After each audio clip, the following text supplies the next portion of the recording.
With respect to my concerns about privacy issues, I will leave this office at some point, sometime in the next 3.5 years. And after that, I will be a private citizen. And I suspect that, on a list of people who might be targeted, so that somebody could read their emails or listen to their phone calls, I'd probably be pretty high on that list. So it's not as if I don't have a personal interest in making sure my privacy is protected. That just might have been the president's best argument today in defense of the newly disclosed phone and internet spying programs that allow the government sweeping access to the phone records and web activity of millions of Americans.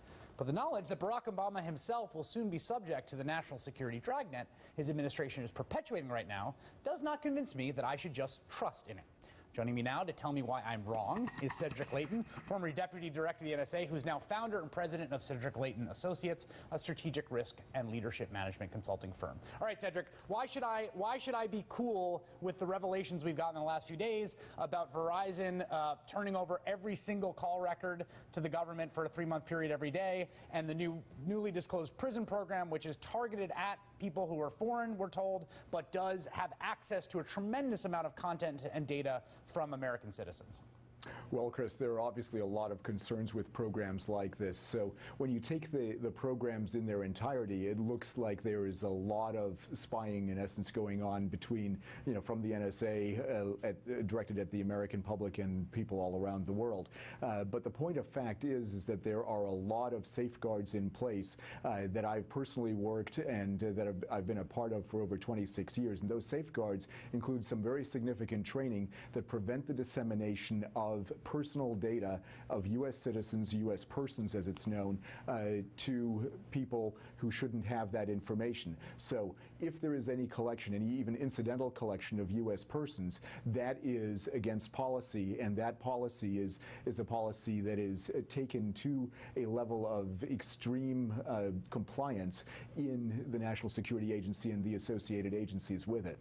So the idea that we are going in and that the NSA is going in and taking a look at every single email is just not true.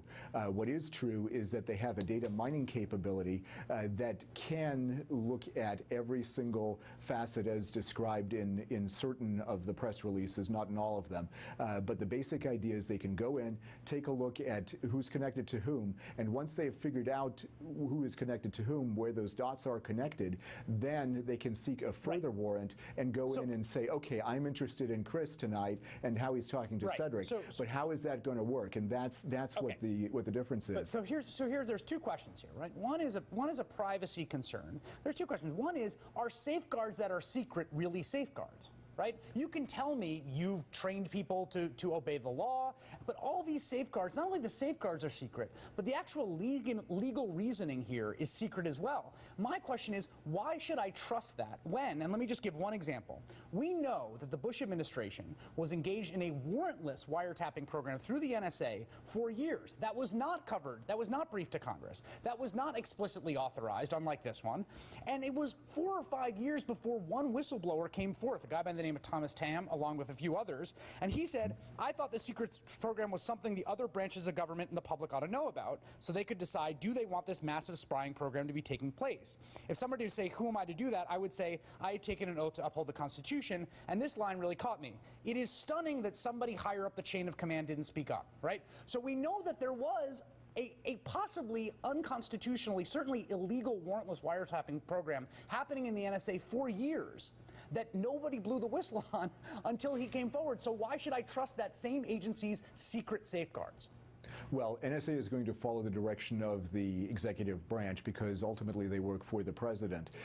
And if there is a problem with anything that is decided within the executive branch, then obviously it becomes a matter for the courts. As far as the warrantless wiretapping under the Bush administration is concerned, there are so many aspects to that.